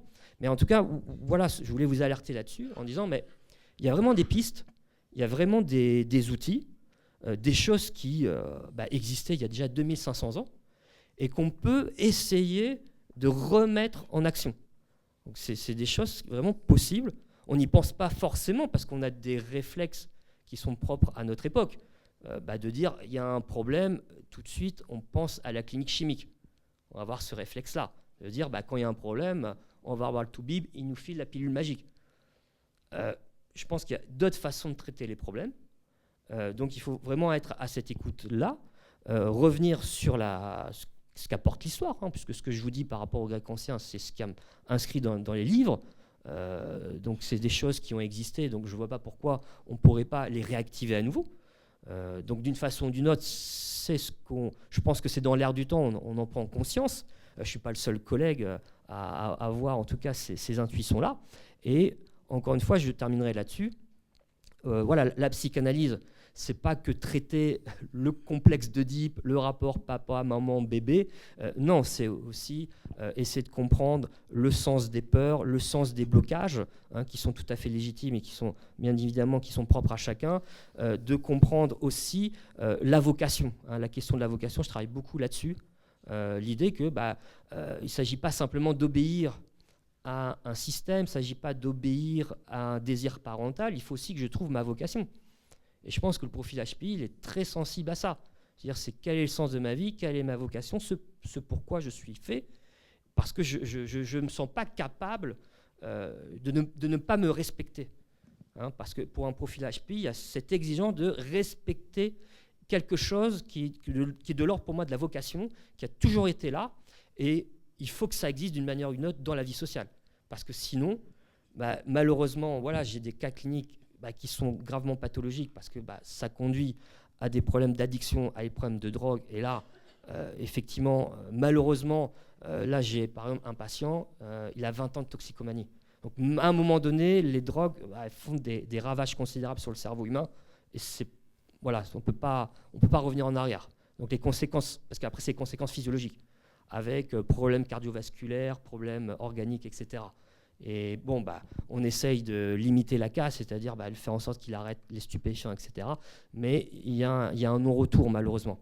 Donc, il y a aussi, derrière mon message, un message préventif, de dire, prenons vraiment en compte, il y a vraiment des moyens de faire quelque chose, de faire en sorte que ce soit un chemin heureux, mais il ne faut pas négliger ça, il faut vraiment le considérer, et que ça soit du côté des établissements scolaires, que ça soit du côté des entreprises, du côté des familles, il faut vraiment prendre ce problème à bras-le-corps et se dire, voilà, on peut faire quelque chose de merveilleux, mais il faut le considérer à sa juste valeur. Merci. Merci beaucoup, Frédéric, Vincent. Vous avez dit qu'il fallait recréer du lien avec les repas dominicaux. Vous êtes un peu plus de 150. Du coup, j'ai 3 ans de déjeuner pour ceux qui souhaitent m'inviter. 3 ans de déjeuner le dimanche. Je vous laisserai mon agenda avant votre départ. Je suis disponible dès demain. Nous allons pouvoir enchaîner avec un témoignage très intéressant. On vous l'a dit tout à l'heure, c'est Éléonore qui arrive sur scène, que vous pouvez applaudir. Ancienne élève de Gerson, elle va nous parler de son parcours scolaire. Et voici le micro. Je vous laisse aller au centre de la scène, Éléonore, comme vous l'avez déjà fait tout à l'heure en lisant un merveilleux texte. Et pour le coup, là, c'est votre témoignage. Bon voilà, moi je suis mademoiselle Chaussette Roulée. Vous c'est avez vous. entendu ma maman juste Eh avant. oui. Et je suis passée par le système Gerson en 3 ans, qui a donc la particularité d'emmener les enfants à sauter une classe, mais pas tout seul, en tant que classe. Donc s'il y a des lacunes quelque part, on doit tout reprendre parce que c'est toute la classe qui va avoir des lacunes. Et la grande force de ce programme, moi j'ai trouvé, c'est que ça allait à notre rythme, mais pour autant, ça restait une expérience du collège normale. On avait les cours, on n'avait pas envie d'aller en EPS. Et piscine au secours, quoi. On n'avait pas envie d'aller en EPS, mais on était une classe. Et chez les HPI, moi, mon expérience de l'amitié, particulièrement, elle est très intense. Et ça a toujours été quelque chose d'assez compliqué en primaire. Et au collège, se retrouver avec des zèbres comme moi dans une classe, tout en étant dans un environnement normal et partagé, ça m'a permis de créer des amitiés absolument incroyables, que ce soit dans ma classe ou non, des gens avec qui je suis encore en contact aujourd'hui. Jeanne, qui est avec moi, je l'ai rencontrée donc, dans une autre classe, pas dans la même promo, on n'a jamais été dans la même classe, la plupart du temps, on n'a pas été dans le même pays. Et pour autant, c'est une amitié qui est ultra intense et qui perdure aujourd'hui. Et ça m'a rassurée dans le fait que j'étais pas une sorte d'alien bizarroïde, je pouvais me faire des amis. Et ça, c'était hyper important, surtout à ce moment-là de son développement, c'est quand même hyper important de se sentir accompagné, de se sentir faire partie d'une communauté. Donc ça a été vraiment très important pour moi au collège. Une autre chose qui m'a beaucoup aidée et qui est arrivée un peu plus tôt et qui, sur le coup, m'a semblé hyper anodine, c'était d'apprendre à faire des cartes mentales. Et ça, j'ai appris ça. Voilà, maman m'a pas compris. J'ai appris ça en CM1 parce qu'elle avait une conférence de l'appel justement dans mon ancienne école primaire et je me suis incrustée. Et ça a été hyper important pour moi parce que la pensée HPI n'a pas tendance à être linéaire. C'est une pensée qui part dans tous les sens, qui lit des trucs mais on ne peut pas comprendre pourquoi. Et c'est une pensée qui est donc en arborescence. Et pour pouvoir arriver à canaliser cette pensée, à la comprendre et à réfléchir dessus, que ce soit de manière académique ou non, pour moi, ça a été les cartes mentales. S'organiser sa pensée, mettre tous les différents sujets sur une page et voir comment ils se connectent. D'ailleurs, si je vous montre mes notes, c'est absolument innommable. Et voilà, ça a été quelque chose de finalement anodin, mais qui a beaucoup changé ma vie, qui la change encore aujourd'hui. Voilà. Quelque chose d'autre aussi, c'est que Gerson, non seulement donc c'est très intense, c'est des gros horaires, comme au collège, mais pour autant, il y a aussi des temps extérieurs. Donc il y a des ateliers il y avait des ateliers pendant les heures de déjeuner. On n'avait pas cours le mercredi après-midi et pas cours le samedi. Et ça a permis aussi de venir satisfaire ce besoin de beaucoup d'informations et de beaucoup d'expériences complètement différentes. Donc j'ai fait de la poterie, j'ai fait du théâtre, de la philosophie, du club débat.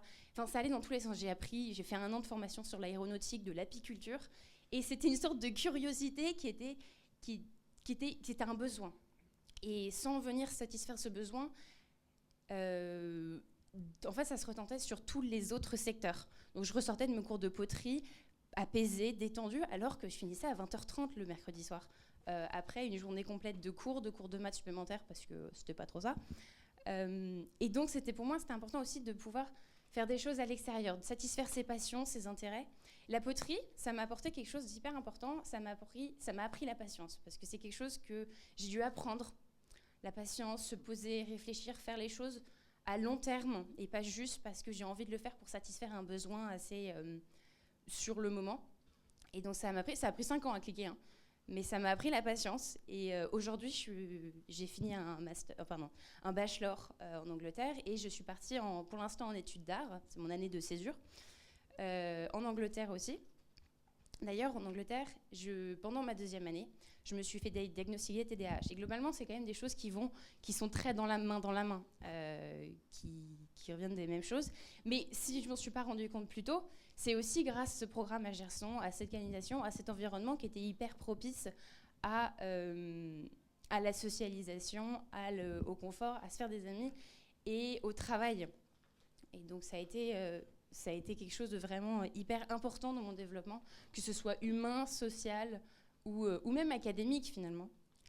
Qu'est-ce que j'avais d'autre ? Ah oui, le HPI, donc on disait, ce n'est pas un diagnostic, c'est vraiment une évaluation. Et comme maman le dit, c'est un manuel d'instruction. On ne peut pas monter un meuble Ikea quand on n'a pas le bon manuel d'instruction. Et donc c'est juste le passage d'un manuel d'instruction à un autre, que ce soit le trouble de l'attention, que ce soit l'autisme, que ce soit le HPI. Et ça permet de mettre en place les systèmes qui vont donc, par exemple, de faire 48 milliards de trucs en même temps, même si on est un peu fatigué, parce qu'on a besoin de nourrir cette puissance intellectuelle. Et donc c'était le manuel d'instruction qui était important. Qu'est-ce que je voulais vous dire d'autre ? Voilà, pense à ça. On est bien sur le timing en tout cas. Ah, bah voilà. Si ça s'arrête là, on est plutôt pas mal. Voilà, mais donc j'ai compris qu'il y avait une sorte après, un temps d'échange après, donc si vous avez des questions. Alors, exactement, le temps d'échange va se faire ensuite au jardin d'hiver. Merci beaucoup, Éléonore, merci. 9e matinée de l'école inclusive, organisée par l'Appel de Paris. Nous allons pouvoir enchaîner avec une nouvelle intervention. Simone Huon est chargée de mission au rectorat de Paris pour les élèves à haut potentiel. Elle travaille directement sur les dispositifs d'accompagnement, les adaptations possibles et les formations des équipes. Elle va vous présenter donc le cadre, les outils et les avancées. Soyez la bienvenue, Simone Huon. Merci beaucoup. Alors, je vais faire quelque chose qu'on ne demande pas habituellement parce qu'on vous demande d'éteindre vos portables. Je vais vous demander de faire l'inverse. Donc, je vais voir si au niveau des collègues derrière, s'il est possible ou pas d'afficher le site des EHP de l'Académie de Paris. Et je vais vous demander sur vos téléphones, pour ceux qui le souhaitent, bien sûr, il n'y a aucune obligation, de taper sur le moteur de recherche EHP Académie de Paris. Et vous tomberez sur le site qui est affiché ici, qui vous redonne toutes les informations essentielles concernant l'accompagnement des élèves à haut potentiel.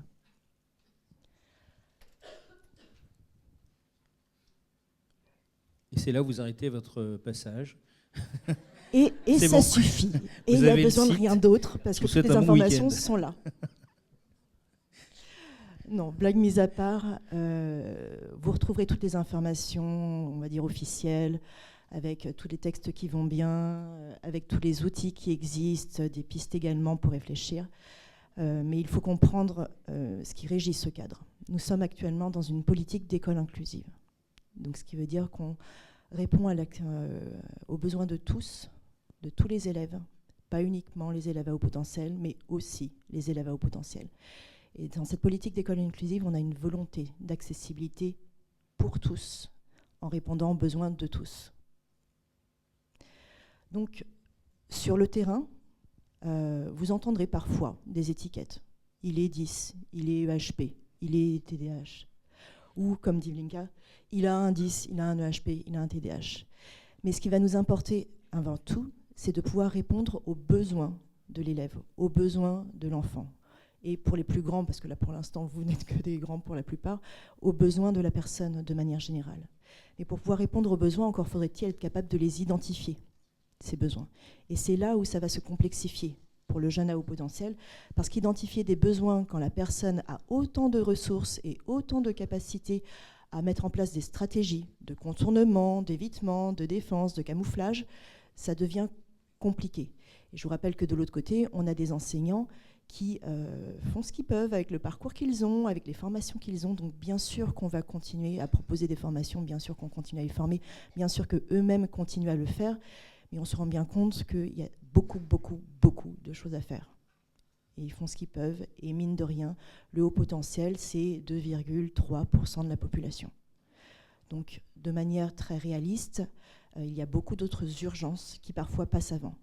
Ce qu'il faut comprendre aussi, parce que mine de rien, on doit aussi composer avec les règles du système, ce qu'il faut comprendre aussi, c'est que lorsqu'on va être amené à accompagner une situation d'un élève au potentiel, on va le faire par l'angle des besoins identifiés.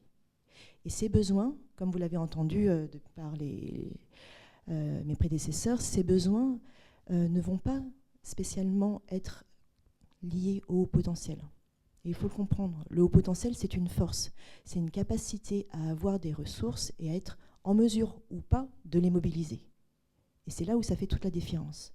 Donc souvent, lorsqu'il y a des difficultés au niveau du parcours scolaire, ces difficultés sont régulièrement, et quand je vous dis régulièrement, ça ne veut pas dire que c'est tout le temps, parfois c'est autrement, sont régulièrement liées à des petits grains de sable dans les rouages qui font qu'à ce moment-là du parcours ou à un autre, en réalité, parce que ça ne s'exprime pas pour tout le monde au même moment, le jeune est face à des difficultés et il n'arrive pas à ce moment-là à mobiliser ses ressources pour pouvoir surmonter cette difficulté.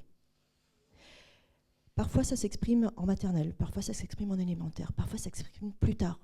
Et pourtant, on n'a pas changé de jeune. C'est bien le même. Donc ça veut dire que ces difficultés, elles étaient bien présentes, bien en amont. C'est juste qu'on n'a pas su les identifier ou, cerise sur le gâteau pour le haut potentiel, c'est que son haut potentiel lui a permis d'avoir les ressources nécessaires pour surmonter cette difficulté à ce moment-là. Sauf que ce qui se passe pour lui dans la suite de ce parcours, c'est qu'au bout d'un moment donné, sa dose d'énergie, elle diminue. À un moment donné, il commence à fatiguer. Parce qu'au bout d'un moment, quand même, il a toujours fait l'effort. Il a fait l'effort de s'adapter dès le premier jour où il a mis les pieds à l'école. Je dis l'école parce qu'avant ça, on est dans un cercle familial. Donc normalement, les pommes ne tombent pas loin de l'arbre, vos enfants vous ressemblent. Bon, ça va, l'adaptation n'est pas énorme. Bien sûr, il y a toujours des cas un peu particuliers, hein, mais bon, grosso modo, l'adaptation n'est pas énorme. Quand ils arrivent ensuite à la crèche ou chez la nounou, le nombre d'enfants est restreint, donc pareil, hein, ça va en termes d'adaptation, ça peut encore se faire. Et puis, ils sont encore un peu terre vierge, ils sont en train d'apprendre. Par contre, ce qui se passe lorsqu'ils arrivent à l'école, donc souvent vers l'âge de 3 ans, là, d'un coup, c'est un groupe de 25 enfants avec lesquels il faut composer. Et puis, plein d'adultes différents qui doivent eux-mêmes gérer tous ces enfants différents. Donc là, en termes d'adaptation, on est moins dans de la dentelle, on est moins dans de la finesse. Donc la suradaptation pour l'enfant au potentiel commence dès ce jour-là, dès ce moment-là. Et il va composer avec. Et on voit que le point, on va dire, s'il y avait une chose très importante à travailler, que si je devais axer sur un mot, c'est flexibilité. Flexibilité, adaptabilité. Pour moi, c'est l'élément à avoir, à travailler lorsqu'on est à haut potentiel. Pourquoi ? Parce qu'on va composer constamment avec le système. À moins que vous ayez prévu d'être ermite, le cas où, génial, vous composez qu'avec vous-même. Autrement, vous allez devoir composer avec le système. Et les règles du système ne sont pas forcément les règles qu'on a à la maison. Et ça, c'est pas évident à faire comprendre pour un enfant au potentiel. Pour les enfants tout court, les enfants sont très autocentrés. On va les amener petit à petit à comprendre que leurs règles, leur manière de voir les choses ne correspondent pas forcément à votre emploi du temps de maman ou à votre état d'esprit de papa ou à toutes les contraintes que vous devez gérer au quotidien. Et ça, c'est pas évident quand on est enfant de comprendre ça. Il y a d'autres contraintes que gèrent les adultes qui sont en dehors de leur paradigme. Et donc petit à petit, on va les amener à comprendre, à se décentrer, à ouvrir leur esprit sur une autre manière de faire, une autre manière de voir, une autre manière d'analyser la situation, une autre manière de la comprendre également. Donc on est dans la flexibilité. Et ce que je viens de vous dire là, vous verrez que ça marche aussi pour vous adultes. Désolée pour ceux qui ne le sont pas encore, hein, mais comme une majorité d'adultes, je m'adresse à eux, mais ça marche aussi pour vous. Si vous transposez par rapport à votre quotidien professionnel, vous verrez que ça fonctionne. Même chose. Donc, mots-clés, flexibilité, adaptabilité. Bien sûr que le potentiel, c'est génial, et depuis tout à l'heure, j'entends que des trucs super sur le potentiel. Mais là, par exemple, je vais vous mettre à contribution, je vais vous poser une question et je vais vous demander de lever la main pour voir dans laquelle des deux catégories vous vous retrouvez le plus. L'une des catégories, c'est celle de ceux qui se ressourcent lorsqu'ils sont en lien avec les autres. L'autre catégorie, c'est celle de ceux qui se ressourcent, donc entendez par se ressourcent, rechargent leur batterie, lorsqu'ils sont avec eux-mêmes.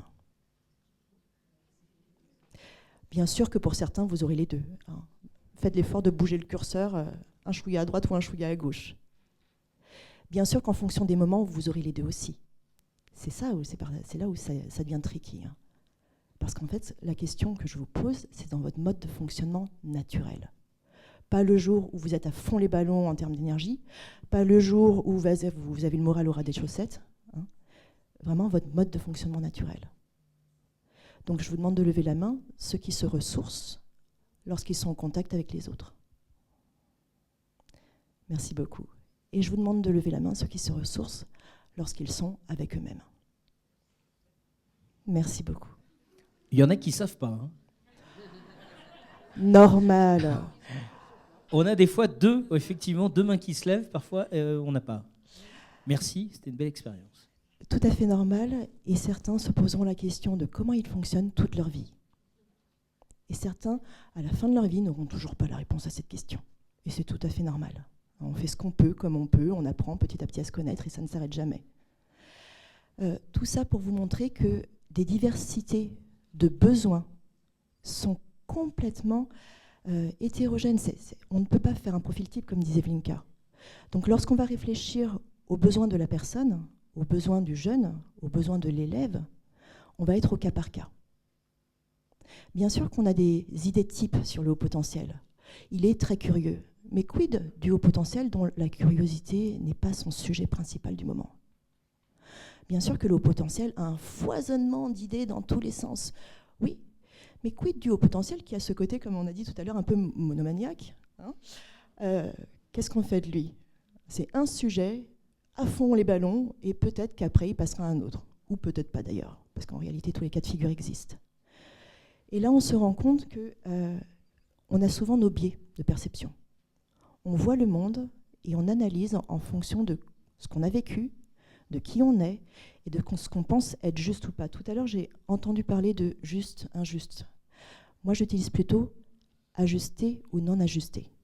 Parce que juste, injuste, tout dépend des règles dans lesquelles vous êtes, tout dépend de la manière dont vous considérez la justice ou l'injustice.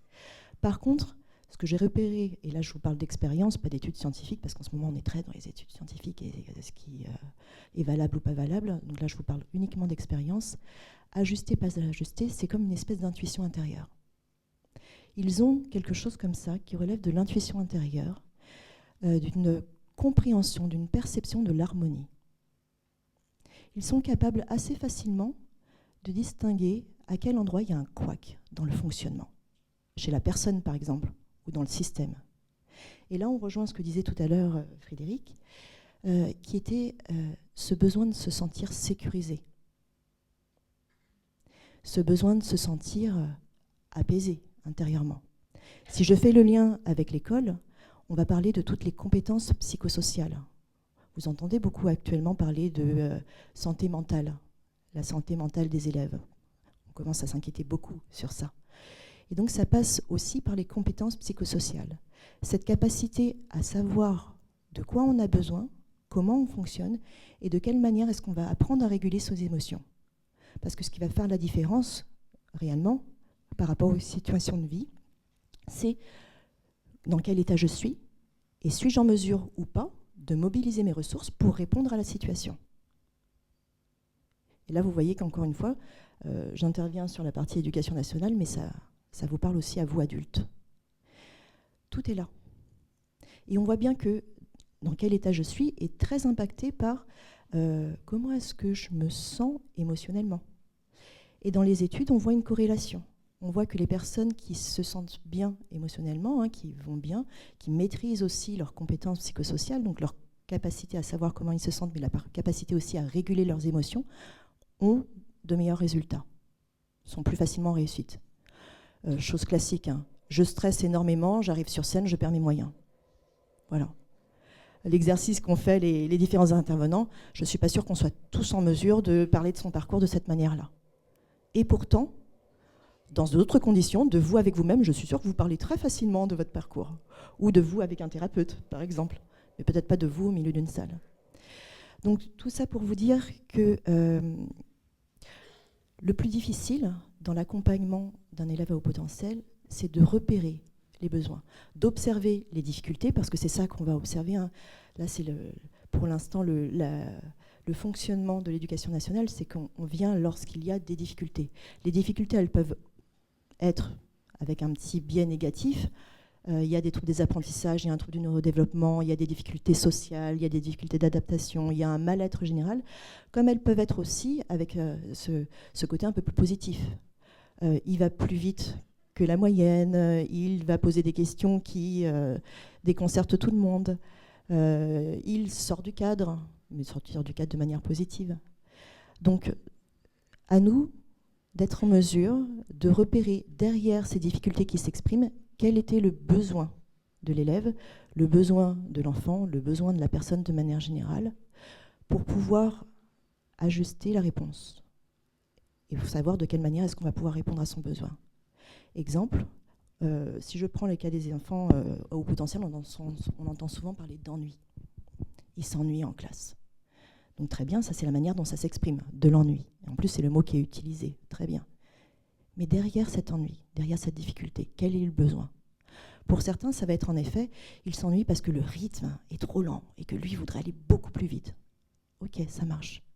Mais il pourrait y avoir aussi comme besoin caché derrière l'ennui, le fait que là, ça ne corresponde pas à son centre d'intérêt.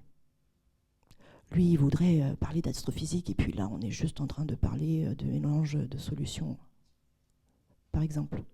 Ou derrière l'ennui, ça pourrait être aussi, tiens, là, ce que me demande de faire l'enseignant, c'est pas confortable pour moi. Là, je sens que je suis pas en réussite. D'habitude, je suis en réussite quand même, j'y arrive bien facilement. Et là, je le suis pas. Du coup, j'ai pas vraiment envie de le faire. Et puis, m'ennuie, quoi. C'est pas ça que je veux faire. Par exemple. Et vous voyez bien que c'était la même difficulté initiale, l'ennui, mais derrière, ce n'était pas le même besoin. Et pour vous donner d'autres pistes, parce que l'ennui, c'est quand même un fourre-tout qu'on entend régulièrement, quid de celui qui est dans l'activité, mais en fait, il a 36 000 autres idées en même temps. Oui, parce qu'il y a cela aussi. Du coup, forcément, pour être dans l'activité, il va falloir inhiber toutes les autres idées. Il va falloir dire alors, non, l'oiseau dehors, non, pas tout de suite. Non, l'envie de m'intéresser à toute la plomberie que je vois autour de moi, non, pas tout de suite non plus. Puis là, j'aimerais bien dessiner, non, pas tout de suite aussi. Il va falloir faire l'exercice de maths d'abord. Clairement, si vous posez la question à un enfant, il va vous dire « je m'ennuie, c'était pas ce que je voulais ». Donc voilà. Et on voit bien que c'est le travail de toute une vie. Donc, sur le site que vous avez sur vos téléphones maintenant, vous avez donc tous les outils qu'on peut mettre en place au niveau de l'école. Bien sûr, je vous rappelle que c'est l'école qui a la main dessus et que vous allez être un partenaire de collaboration pour pouvoir travailler ça, et le jeune aussi, et donc l'élève aussi. Et que vous avez, si besoin, vos premiers interlocuteurs lorsqu'il y a un sujet d'enfant à haut potentiel, ça va être le psychologue ou la psychologue scolaire, éducation nationale ou de l'établissement dans lequel vous êtes. Et s'il n'y en a pas, vous allez bien sûr mettre tous vos cerveaux ensemble pour pouvoir réfléchir à la situation, croiser les regards, parce que tous les moments de vie de l'enfant sont importants. La manière dont ça s'exprime à la maison, à l'école, la manière dont ça s'exprime dans les activités extrascolaires. Et si vous avez besoin, vous avez des personnes comme moi qui s'appellent les référents EHP. Vous en avez un par académie. Paris, on a de la chance. C'est une mission qui a été dédiée sur le sujet, donc je suis à temps plein dessus, tandis que les autres référents des autres académies, c'est une mission qui se rajoute à d'autres. Et vous avez toutes les informations sur le site. Merci beaucoup. Merci. Très belle gestion du temps également. On remercie le rectorat de Paris pour cette formation que vous avez eue, qui vous permet d'être très précise dans le temps. Et tout ce que vous avez raconté sur les difficultés des élèves HPI, j'ai exactement connu la même chose en tant que BPI, avec même TBPI en fait, très bas potentiel intellectuel qu'est le mien. J'avais envie de faire plein d'autres choses aussi.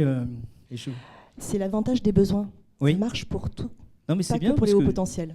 On peut partager des problèmes identiques, qu'on soit bas comme moi ou évidemment très très haut. Enfin, en tout cas, j'espère que je ne vous déçois pas trop en présentant vos venues.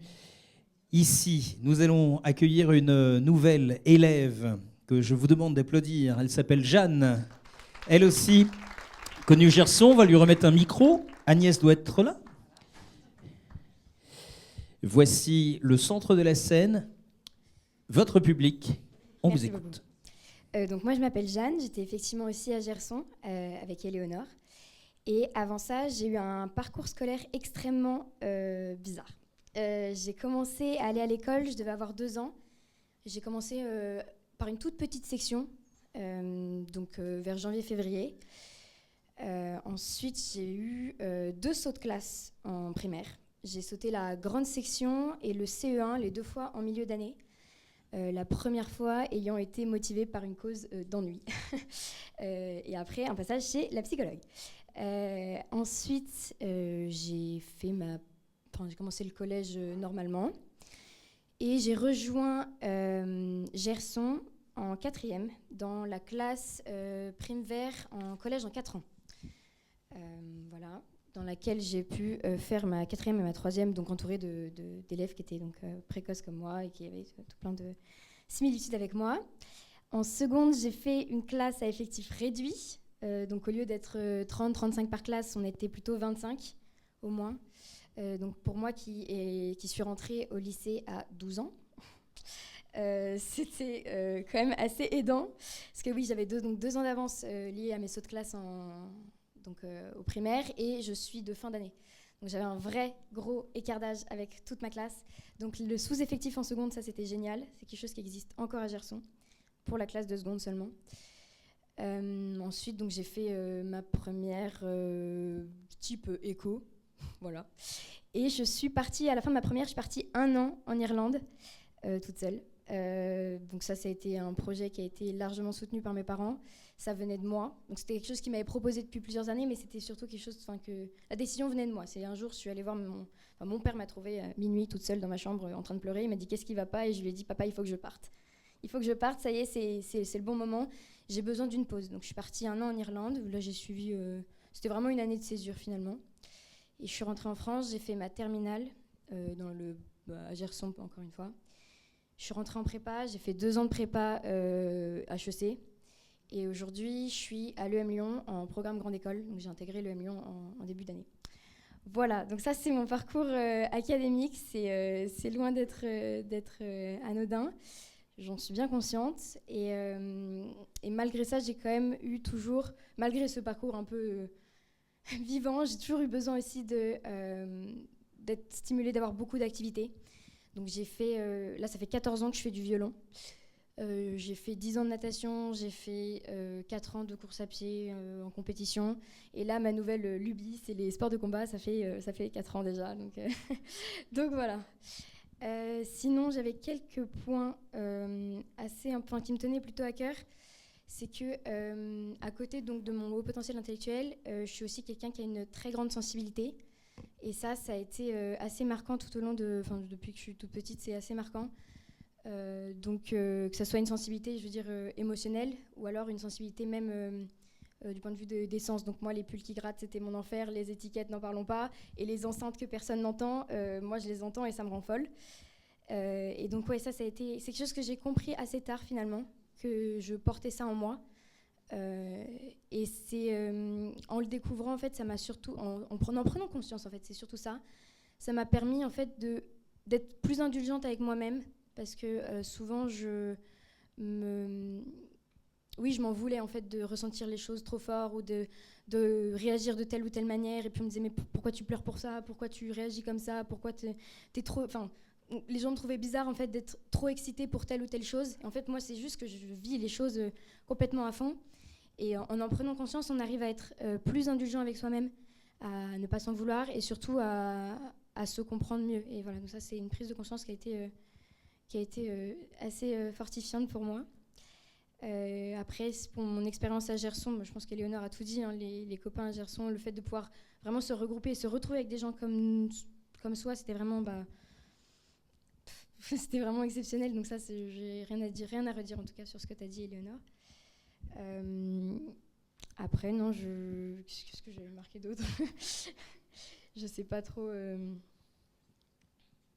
C'est déjà pas mal. Bon, si vous le dites alors. On a un point commun, moi aussi, à 12 ans, je suis entré au lycée, parce qu'en fait, à la fin du CM2, on ne m'avait pas donné la bonne adresse. Du coup, je me suis retrouvé dans un cours d'un lycée, que je devais être au collège. Vous voyez, il se passe des choses quand même. Alors que toi, tu t'es inscrite dans ce lycée, on t'attendait pour étudier. Oui, tout à fait. Ouais, c'est génial. C'est un très beau témoignage. Merci beaucoup. Félicitations, merci. 9e matinée de l'école inclusive, organisée par l'Appel de Paris. Le temps passe vite. Nous allons arriver à notre dernière intervenante. Notre dernière intervenante va nous parler d'une association qui s'appelle Mensa. On dit Mensa ? Mensa, tout à fait. Oui, parce que j'ai répété toute la nuit. Et donc, votre association, c'est une association de personnes au haut potentiel intellectuel, et vous permettez l'épanouissement au sein d'une communauté chaleureuse et stimulante. En visitant votre site, je me suis dit, c'est très agréable, c'est très feng shui. Donc j'ai rajouté un petit coussin, puis j'ai regardé votre site, et vous allez nous parler justement, avant de conclure cette conférence, de votre association, donc Mensa, et l'éclairage sur la détection, l'accompagnement et la valorisation des hauts potentiels. Soyez la bienvenue. Virginie Recoura, vous êtes notre dernière invitée.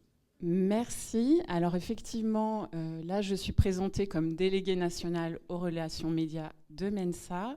Alors Mensa, pour ceux qui ne nous connaissent pas, c'est une association qui regroupe plus de 4000 HPI en France, qui est aussi worldwide.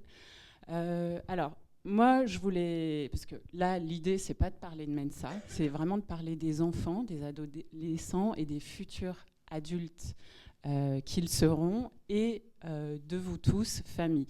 Parce qu'il y a une particularité chez Mensa. Moi, ça fait 5 ans maintenant que je suis chez Mensa.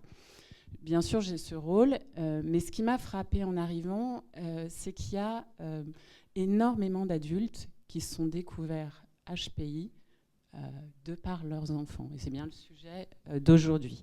Donc moi, j'avais, à la manière de Simone, j'avais une petite question à vous poser. Qui parmi vous dans la salle, attention, attendez la fin de la question, a des enfants HPI et ne l'est pas?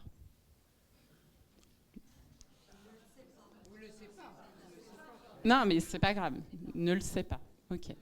Et qui, oui, et qui a des enfants HPI et l'est? Voilà. Alors.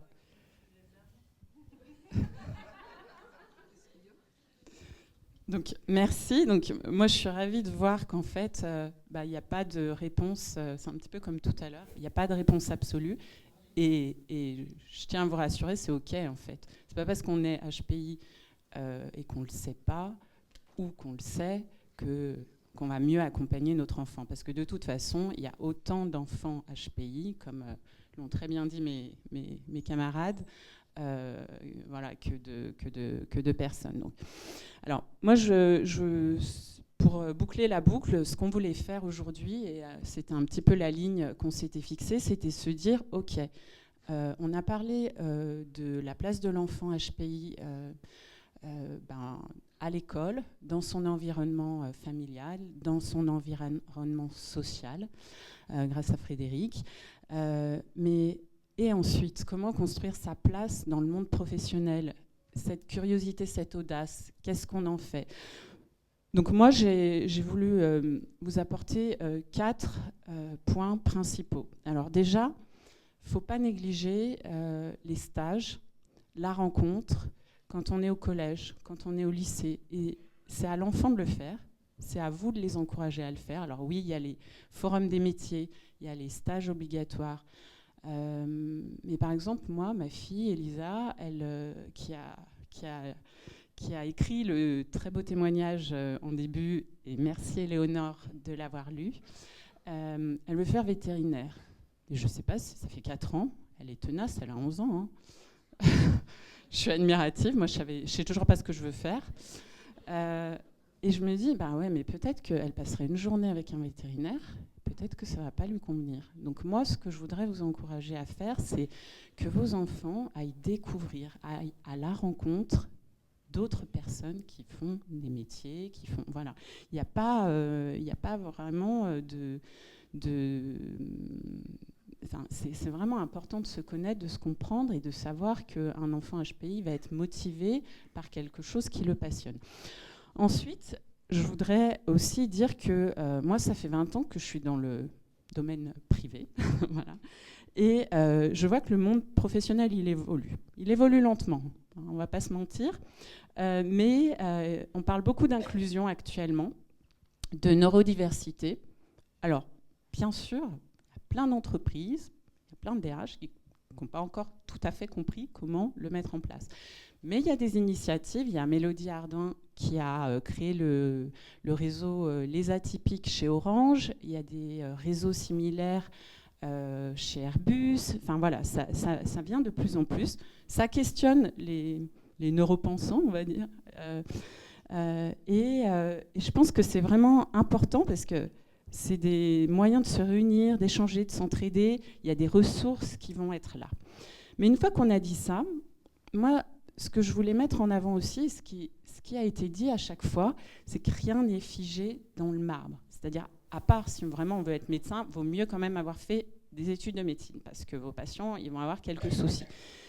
Mais le HPI, c'est quoi? On l'a dit, on l'a répété, c'est une curiosité insatiable. Et même si c'est focus sur un sujet, c'est quand même une curiosité insatiable. C'est une envie d'apprendre, de comprendre, de se réinventer en permanence. Cette curiosité, c'est un moteur puissant. Et donc cette motivation, elle doit rester. Et c'est pas grave si votre enfant, au lycée, il sait pas exactement ce qu'il veut faire. Et j'ai envie de dire, heureusement, soyez soulagés. Et s'il commence par une voie, avec ses capacités, il saura rebondir et aller vers une autre voie. Ne leur mettez pas la pression. Il y a Parcoursup, il y a tous ces aspects-là. Mais éveillez-les. Faites en sorte, comme ça a été dit, que moi, ce que j'appelle les 3 C, le cerveau soit nourri, le cœur soit nourri, le corps soit nourri. Et là, vous en ferez des adultes motivés et qui vont toujours, face au mur, s'en sortir. Donc, moi, j'aime aussi beaucoup ce qu'a dit Simone sur les compétences psychosociales. Et moi, j'appelle ça l'intelligence relationnelle. Parce que ça se développe aussi. C'est pas en restant chez soi tout seul que ça va marcher. Même des personnes introverties, elles ont besoin de ce lien social. Donc, moi, vraiment, j'encourage tout le monde à aller explorer. Alors, peut-être qu'une personne introvertie, elle va créer du lien social uniquement sur une passion. Mais c'est pas grave. Faut pas rester chez soi enfermé parce que là, ça va pas marcher. À un moment donné, il faut aller à la rencontre des autres. Il faut essayer de comprendre aussi les autres. C'est, comme elle le disait, à nous, HPI, de nous adapter. Mais attention, en restant soi-même, sans se suradapter. Il faut comprendre les codes. On a cette capacité à analyser, à comprendre les autres, à être empathique. Et ça, c'est génial. C'est vraiment une force. Et il faut le développer. Et nous, parents, il faut qu'on aide nos enfants à le faire. Et ils nous aident aussi. Il ne faut pas se mentir. Moi, j'aime aussi beaucoup, il y a un ouvrage qui a sorti Béatrice Millet, une psychologue qui travaille beaucoup sur le sujet, qui s'appelle « Comment gérer les gens normaux quand on est HPI ». Mais c'est très vrai, c'est-à-dire que nous, on se pose aussi la question de comment nous, on s'adapte, comment on se met à leur place, voilà, ils n'ont pas forcément toujours la capacité. Et après, il n'y a pas une frontière absolue, voilà, avec le test de QI à 130, non, c'est une continuité, on est tous des êtres humains avec des émotions. Donc voilà, vraiment, je vous encourage pour le monde professionnel à ne rien figer dans le marbre, à laisser votre enfant évoluer, à ce qu'il rencontre des professionnels, qu'il fasse des choses, qu'il s'ouvre, avec les très beaux témoignages d'Éléonore et Jeanne. Alors là, c'est assez frappant. Et je voudrais particulièrement aussi m'adresser aux jeunes filles, aux parents de jeunes filles, parce que je pense qu'il y a encore un vrai sujet. Alors, je n'ai pas de statistiques en tête, mais on sait quand même, il y a des études qui prouvent que les filles se suradaptent beaucoup mieux. Donc, super. Mais qu'est-ce qu'on fait de cette suradaptation ? Parce que je l'ai dit très clairement, il faut s'adapter. Mais se suradapter, c'est s'oublier soi-même. Donc, il y a vraiment ce besoin de pouvoir aller aider les jeunes filles à être elles-mêmes, à s'ouvrir. Oser décrocher un stage, voilà, il n'y a absolument pas de secteurs qui sont inaccessibles pour les femmes. Et c'est tout aussi valable pour les jeunes hommes, en fait. Il faut oser. Donc moi, j'ai vraiment envie de vous encourager à dire à vos jeunes d'enrichir leur réseau. Il faut chercher des mentors qui s'engagent dans des assos, dans des groupes. Chaque initiative compte. Chaque rencontre peut ouvrir une porte insoupçonnée. Je ne vous dis pas de faire du réseau pour du réseau, ça n'a aucun intérêt. Mais de s'ouvrir au monde, de s'ouvrir à ce qui nous anime, c'est super important. Alors pour conclure, moi j'aurais envie de dire, retenez ceci. Alors vos enfants, ils sont curieux, ils sont exigeants, mais ils ont aussi une capacité de relation qui peut être une de leurs plus grandes forces. C'est super important. Sans l'intelligence relationnelle, sans le lien social, les capacités académiques, ça sera très difficile à part être un ermite ou être un chercheur tout seul, et encore, ça ne marche pas. Donc s'adapter, oui, mais absolument pas au point de s'effacer. Il ne faut pas s'oublier. Et la clé, je pense qu'elle a été dite, c'est bien se connaître. L'enfant HPI doit bien se connaître ses besoins. L'environnement peut l'aider, les parents, des professionnels, l'école. Mais avant tout, si vous guidez votre enfant pour que lui-même se connaisse bien, il s'en sortira toujours dans la vie, croyez-moi. Voilà, il faut être fier de ce qui nous rend uniques. Il faut oser apprendre, oser s'engager, oser transformer aussi l'environnement. C'est-à-dire que oui, face à des personnes à la machine à café qui vont parler de sujets qui ne nous passionnent pas forcément, eh ben, il faut oser les emmener sur un autre terrain. Frédéric le disait, il accompagne pour OK, à quel moment moi j'ai placé à la machine à café les trous noirs, voilà, parce que je suis aussi passionnée d'astronomie, et ben j'y suis arrivée d'une autre manière que je l'aurais fait spontanément. Et puis voilà, les personnes se sont intéressées à des choses, à ce qui m'animait. Et ça, c'est super important. Donc voilà, oser explorer, tisser des liens. Les enfants, les parents, restez fidèles à vous-même. Voilà, j'espère que je vous ai apporté un éclairage. Et encore une fois, Mensa, bien sûr, moi, ça m'a apporté quelque chose d'être dans un entre-soi. Mais ce n'est pas ça la vraie vie. Il faut aussi composer avec l'environnement qui est riche, qui peut parfois être défaillant.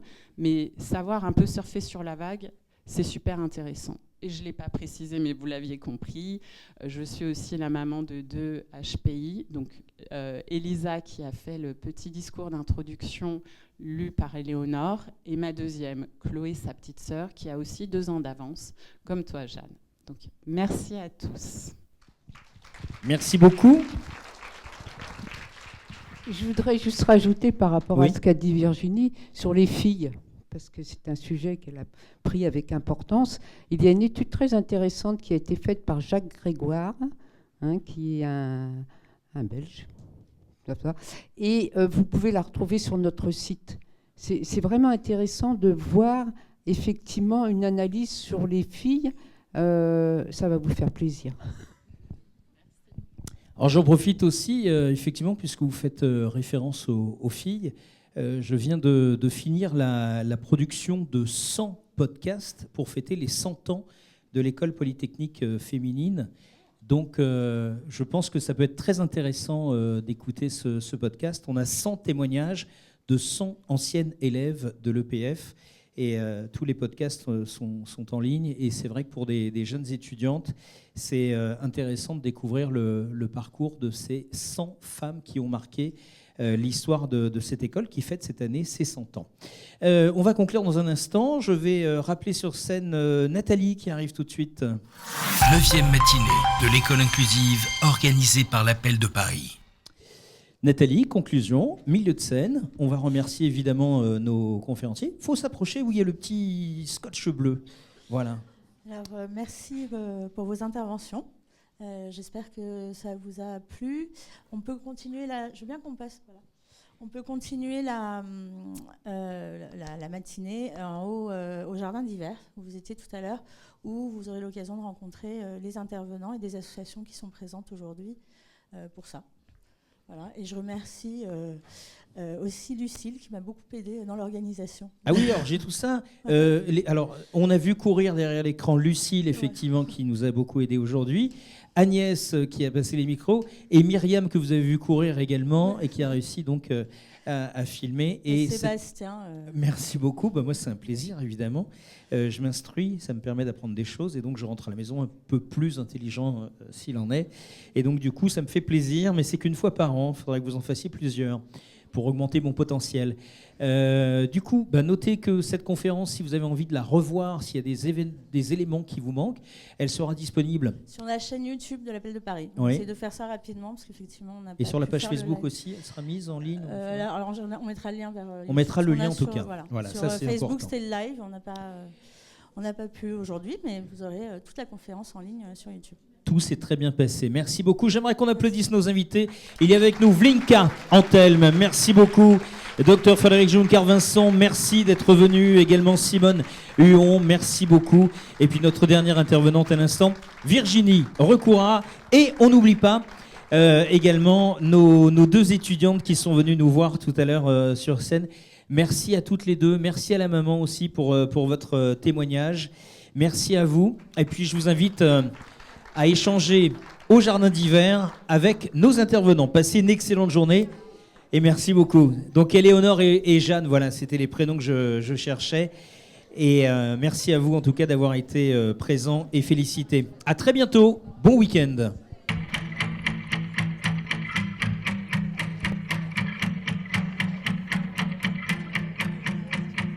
Mesdames, Messieurs, merci d'avoir participé à cette 9e matinée de l'école inclusive organisée par l'Appel de Paris.